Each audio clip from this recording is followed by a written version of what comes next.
Hello students, आज अपन topic शुरू करेंगे BSc first year paper first unit first.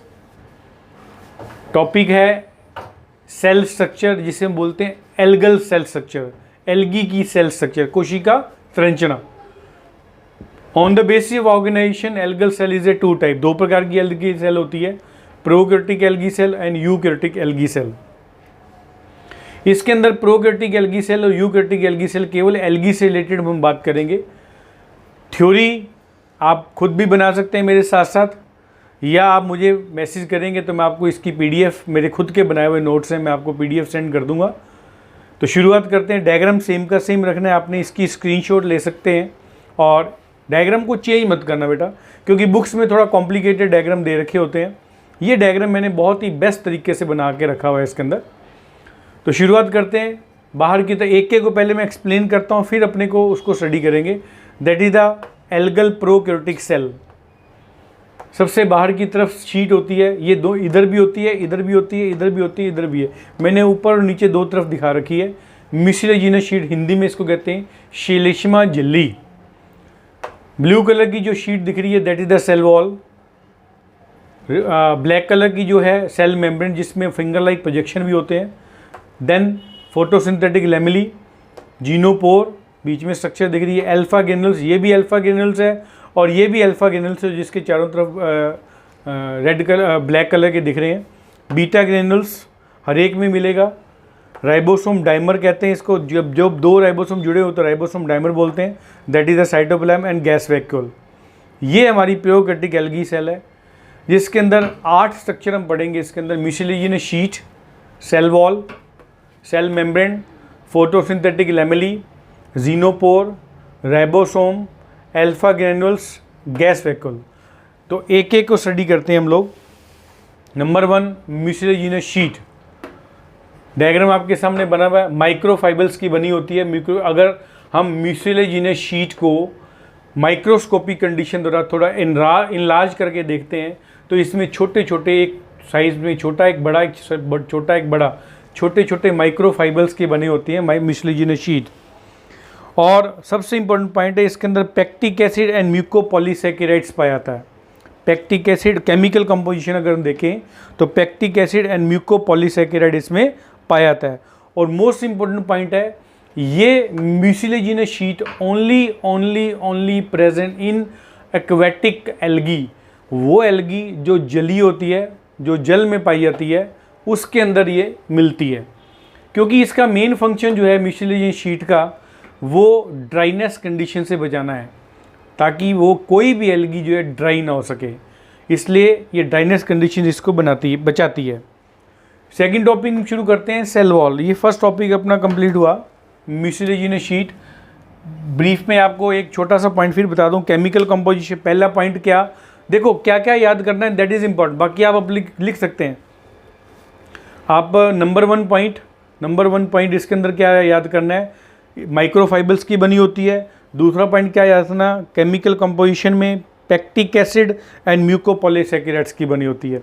तीसरा पॉइंट क्या रखना, मैं स्पेशली एक्वेटिक एल्गी के अंदर होती है, क्योंकि ड्राइनेस कंडीशन से बचाती है इसके अंदर। ये 3 point. Number second point, cell wall.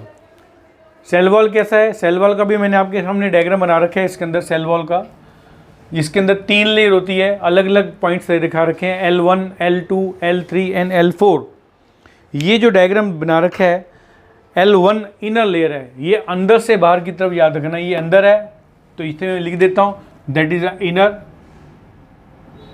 और ये आउटर है।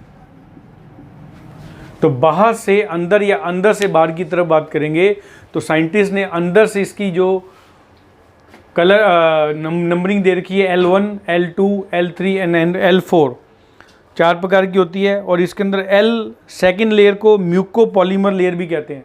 जो सेकंड आप देख रहे हैं यहाँ, that is the म्यूकोपॉलीमर layer.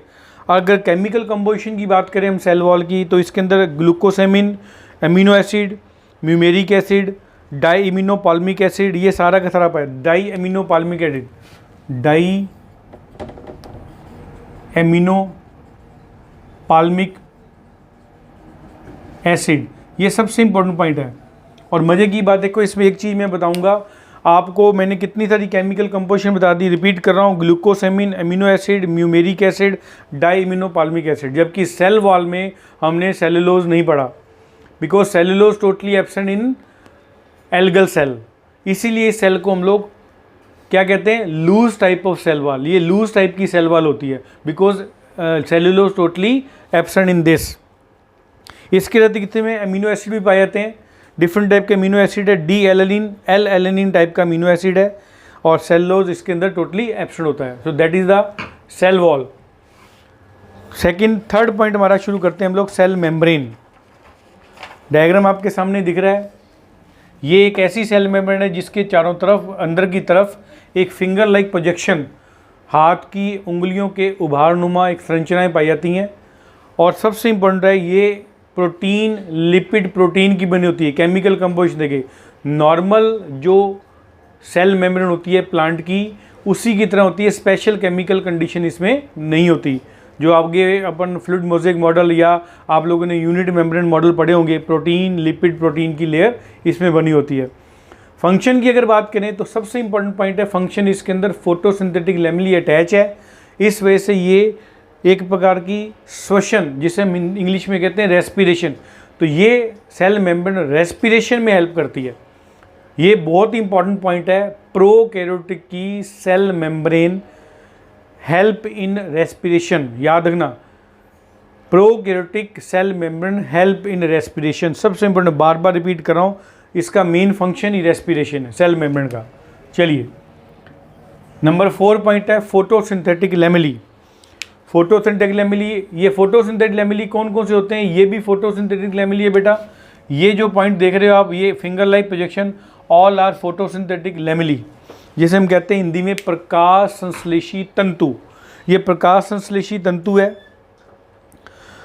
Lang scientist का नाम है, लैंग के अनुसार हम इसको रेस्पिरेटरी मेम्ब्रेन भी कहते हैं, फोटोसिंथेटिक रेस्पिरेटरी मेम्ब्रेन भी कहते हैं। क्यों कह तो दिया, वाई, क्यों कहते हैं रेस्पिरेटरी मेम्ब्रेन, क्यों कहते हैं, क्योंकि इसके अंदर हेल्पफुल होती है फोटोसिंथेसिस में भी और रेस्पिरेशन भी। ये भी इंपॉर्टेंट पॉइंट बन गया इसका। फोटोसिंथेटिक लैमेली जो प्रोकैरियोट में पाई जाती है, वो फोटोसिंथेसिस एंड रेस्पिरेशन दोनों में हेल्पफुल होती है। क्यों? बिकॉज इसके अंदर फोटोसिंथेसिस के लिए पिगमेंट्स एंड रेस्पिरेशन के लिए डिफरेंट टाइप के एंजाइम दोनों के दोनों इस पर पाए जाते हैं। और मोस्ट इंपॉर्टेंट पॉइंट आप देख रहे हैं, इसके ऊपर डॉट डॉट रेड कलर के ग्रेन्यूल्स सब जगह मिल रहे हैं आपको, रेड कलर के दिख रहा है, इसलिए मैंने इसको कलर डायग्राम शो किया ताकि आपको क्लियर हो जाए। That is known as beta granules. इसको हम क्या बोलते हैं, बीटा ग्रेन्यूल्स। और बीटा ग्रेन्यूल्स का मेन फंक्शन क्या है, that is the respiratory enzyme activate करने का काम करेगा। याद करो, नॉर्मल सेल के अंदर जो माइटोकॉन्ड्रिया होता है उसको हम पावर हाउस ऑफ सेल कहते हैं। यहाँ mitochondria, endoplasm reticulum, Golgi body all are absent because that is the prokaryotic. जब कब सब कुछ नहीं है, ऑल सेल ऑर्गेनल्स एब्सेंट है, तो इसके अंदर माइटोकॉन्ड्रिया तो होगा नहीं। तो माइटोकॉन्ड्रिया के अंदर जो F1 पार्टिकल पाए जाते हैं, तो that is the just like a F1 particle. तो याद रखना बीटा ग्रेन्युल्स, ये नोट कर लेना बेटा, मेरे नोट्स में भी मैंने लिखा हुआ beta granules just like a F1 particle. F1 particle की तरह होता है ये। जैसे F1 पार्टिकल वहाँ डिफरेंट टाइप के रेस्पिरेटरी एंजाइम प्रोड्यूस करता है, इसलिए उसको हम पावर हाउस ऑफ सेल कहते हैं। इसी प्रकार यहाँ beta granules respiratory enzyme produce करता है। तो दैट ये है फोटोसिंथेटिक लैमेली। 5th पॉइंट होता है जीनोपोर। जैसे मैंने आपको पहले बताया प्रोकैरियोटिक सेल है, तो प्रोकैरियोटिक सेल के अंदर किसी भी प्रकार की न्यूक्लियस वगैरह नहीं पाया जाएगा, क्योंकि ये आप लोगों को +1 +2 लेवल का पता है, इसलिए मैंने आपको स्पीड से स्टार्ट किया, because you know very well true nucleus totally absent in prokaryotes. अब न्यूक्लियस नहीं है तो न्यूक्लियस की जगह, बात को सुनना, न्यूक्लियस की जगह कौन इस पे फंक्शन करेगा, that is known as genophore. Hindi में इसको कहते हैं केंद्रकाभ। ये केंद्रकाभ है, ये जो आप लाइन देख रहे हैं ब्लू कलर की, दैट इज द जीनोपोर, ये जीनोपोर है। अब जीनोपोर एक थ्रेड-लाइक संरचना होती है, इसलिए इसे इंसिपिएंट न्यूक्लियस भी कहते हैं। इस सेल में हिस्टोन प्रोटीन एब्सेंट होता है, इसलिए ट्रू न्यूक्लियस नहीं पाया जाता। याद रखना, ये थोड़ा सा 2 मिनट का समय लूँगा बेटा आपका। पहले आपको पता होना चाहिए वाई, ऐसा क्या कारण है इसमें प्रोकैरियोट्स में जीनोपोर है और ट्रू न्यूक्लियस नहीं है। क्योंकि ट्रू न्यूक्लियस की कंडीशन आपको पता है, histone protein, non histone protein दोनों के दोनों प्रेजेंट होते हैं, जबकि इसके अंदर हिस्टोन प्रोटीन टोटली एब्सेंट होता है। हिस्टोन प्रोटीन नहीं है, इसी वजह से इसके अंदर ट्रू न्यूक्लियस नहीं बना, इसलिए इसको हम क्या बोलते हैं, जीनोपोर। तो ये जो बेटा देख रहे हैं जीनोपोर, दैट इज द जीनोपोर। इस जीनोपोर के अंदर डीएनए, आरएनए और नॉन हिस्टोन प्रोटीन, पॉइंट को नोट कर लेना, नोट्स बना रहे हो तो नोट्स बना लेना, नहीं तो पीडीएफ वाले नोट्स में देखना, लिखा हुआ मैंने DNA, RNA and non histone protein पाया जाता है। इसीलिए जीनोपोर को हम क्या कहते हैं, आनुवंशिकी इकाई, जेनेटिक यूनिट। ये जेनेटिक यूनिट है। अब ये मत कहना प्रोकैरियोट सेल में आनुवंशिक इकाई या जेनेटिक यूनिट नहीं होती। जेनेटिक यूनिट कौन होती है इसके अंदर, वो है genophore, because true nucleus absent in this, so that is the genophore. ये जीनोपोर है। नंबर 6 पॉइंट शुरू करेंगे हम लोग, राइबोसोम। राइबोसोम आपके सामने डायग्राम दिख रहा है, ये मैंने राइबोसोम डायमर का डायग्राम बना रखा है। ये भी फिर मैं क्लियर कर दूं, प्रोकैरियोटिक सेल के अंदर राइबोसोम 2-2 के ग्रुप में जुड़कर बनते हैं, इसलिए इसको बोलते हैं राइबोसोम डायमर। आपको डायग्राम अगर याद आ रहा है तो इस प्रकार राइबोसोम का डायग्राम बनता है, एक छोटी सब यूनिट, एक बड़ी सब यूनिट्स, इसलिए 2 यूनिट्स मिलकर एक राइबोसोम का निर्माण करती है। और मोस्ट इम्पोर्टेंट पॉइंट यहाँ मैंने लिख दिया 70S, नोट कर लेना, याद कर लेना। राइबोसोम जो एल्गी में होते हैं, प्रोकैरियोटिक एल्गी में, दोनों में नहीं, प्रोकैरियोटिक एल्गी में 70S प्रकार के राइबोसोम पाए जाते हैं। अब 70S में किस प्रकार, कई बार बच्चों की कन्फ्यूजन रहती है, 70S is equal to 50S plus 30S, याद रखना। और इसको जोड़ना नहीं है, कई बच्चे जोड़ दे 5, 6, 7, 8, 80 हो गया सर, नो, ये प्लस नहीं करना, ये बड़ी यूनिट और सब यूनिट्स है। जैसे यहाँ लिखा है ना, तो ये 30 है और ये 50 यूनिट है। ये 2 डिफरेंट टाइप की यूनिट्स मिलकर एक राइबोसोम का निर्माण करती हैं, इसलिए इसको 2 अलग अलग जुड़कर बनते हैं, तो इसलिए हम लोग कह दिया डिफरेंट जुड़ते हैं, तो इसको राइबोसोम डायमर बोल दिया हम लोगों ने। अब इम्पॉर्टेंट पॉइंट, ये राइबोसोम डायमर कब फंक्शन करेगा, किस समय कम फंक्शन करेगा, जब मैग्नीशियम आयन की सांद्रता इंक्रीज हो जाती है। मैंने यहाँ नोट कर देता हूँ ताकि याद रखना, Mg+2 मैग्नीशियम आयन, और फंक्शन क्या है आप लोगों ने बचपन में पढ़ते आ रहे हैं, मोस्ट प्रोबेबली ये 6th 7th 8th 9th 10th में ये स्टार्ट हो जाता है। What is the function of ribosome, protein synthesis, protein synthesis.